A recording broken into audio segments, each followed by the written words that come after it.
Какво ще тук? Уха!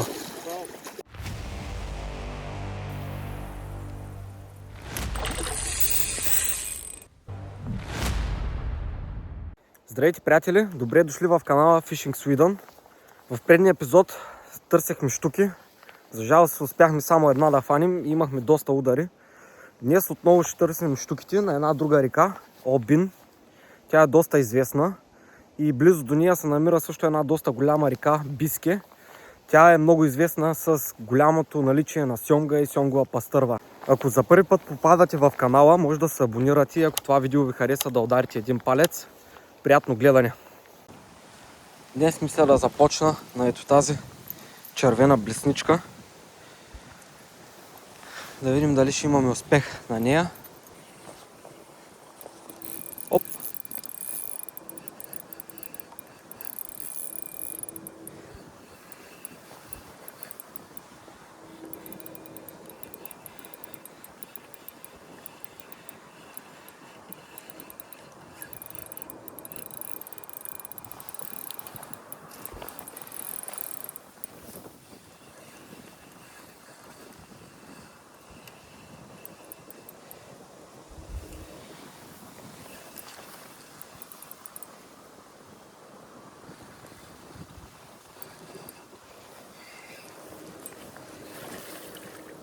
Откачи са.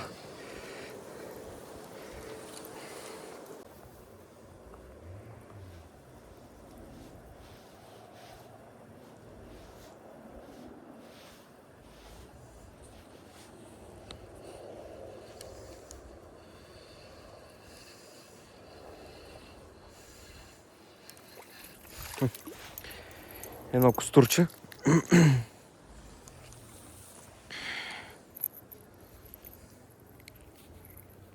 Доста добро.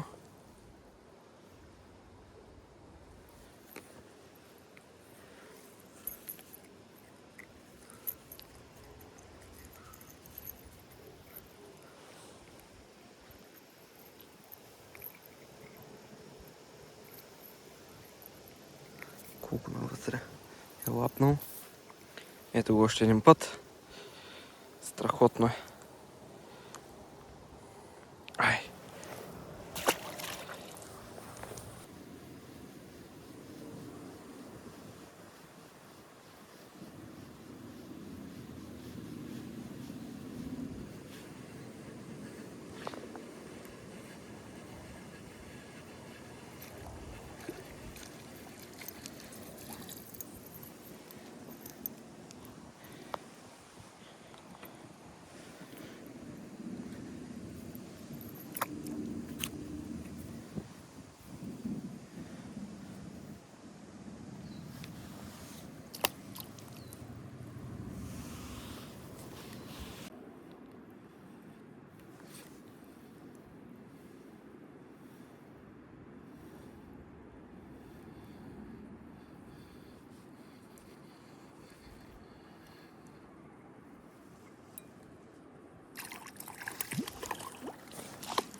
След дълго мятане имах само един удар.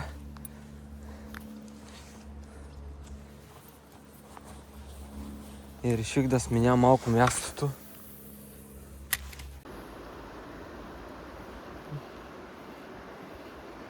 Стурче.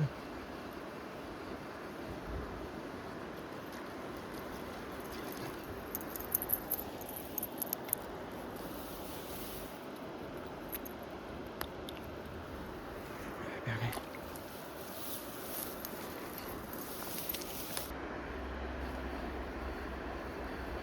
Още едно костурче.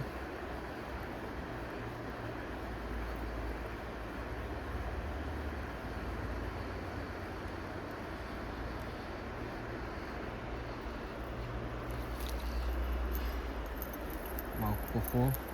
Аз съм го закачил отстрани на перката.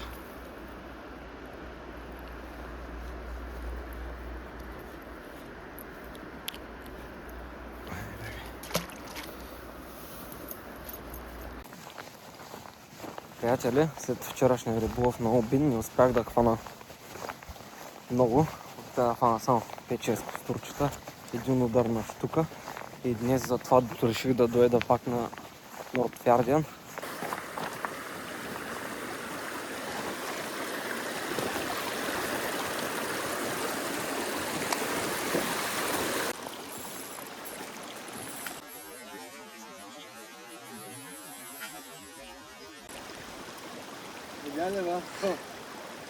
Добре си.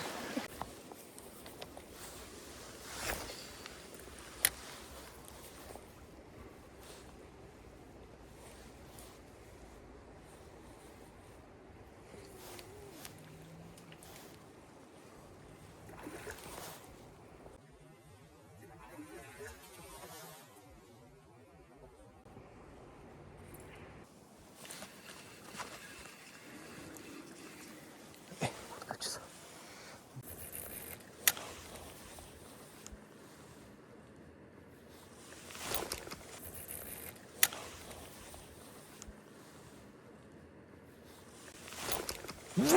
Каква штука се обърна?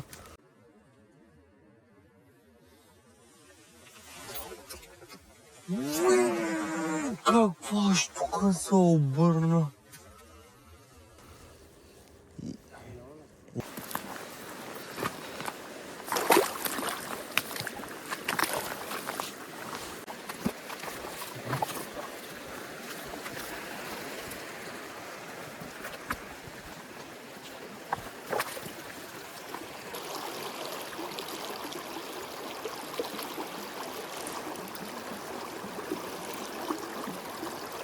Ей, пак се откачи.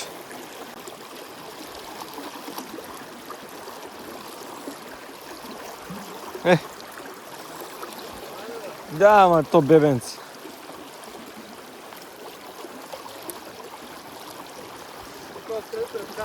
Да.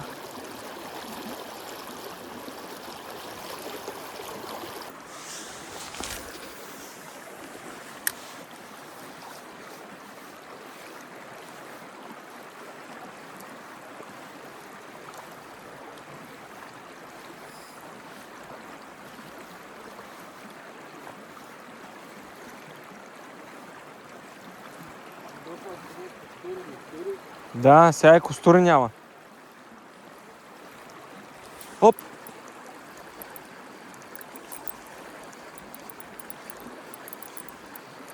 То е штука май.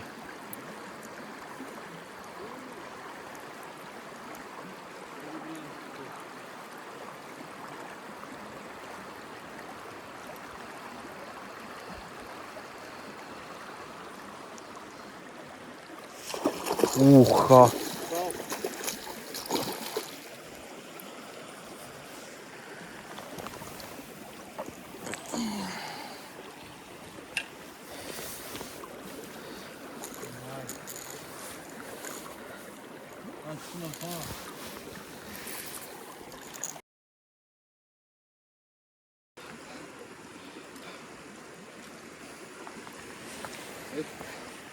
Четиридесет и 6 сантиметра.